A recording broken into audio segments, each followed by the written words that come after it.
নমস্কার, আপনাদের সকলকে স্বাগত জানাই চ্যানেল রূপবাংখারিতে। পশ্চিমবঙ্গের মাদ্রাসা শিক্ষক নিয়োগ মামলায় ফের বড়সড় মন্তব্য সুপ্রিম কোর্টের। আদালতের তরফে সরাসরি প্রশ্ন তোলা হয়েছে, যদি নিয়োগ প্রক্রিয়া অবৈধ হয় তাহলে মাসের পর মাস সেই শিক্ষকদের বেতন দেওয়া হলো কেন? এই মামলাকে কেন্দ্র করে আবারও উত্তপ্ত রাজ্যের শিক্ষা এবং চাকরি পরিস্থিতি।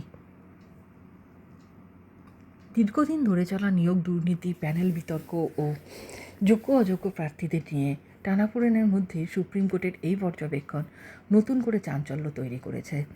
আদালতের শুনানির সময় বিচারপতিরা জানতে চান, নিয়োগে যদি অনিয়মের অভিযোগ আগে থেকেই সামনে আসে তাহলে প্রশাসন কেন সেই নিয়োগপ্রাপ্তদের চাকরিতে বহাল রাখল এবং সরকারি অর্থে বেতন চালিয়ে গেল।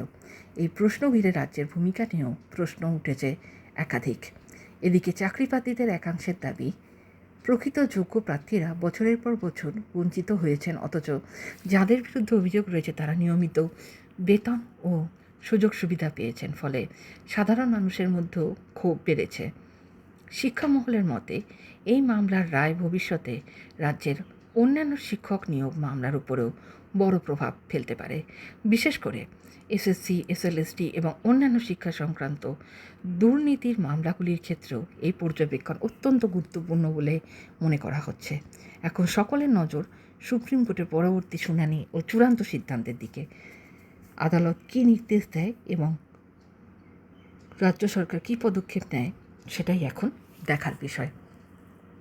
নতুন আপডেট এলে অবশ্যই আমি আপনাদের সাথে শেয়ার করব। সকলে ভালো থাকবেন। ধন্যবাদ। নমস্কার।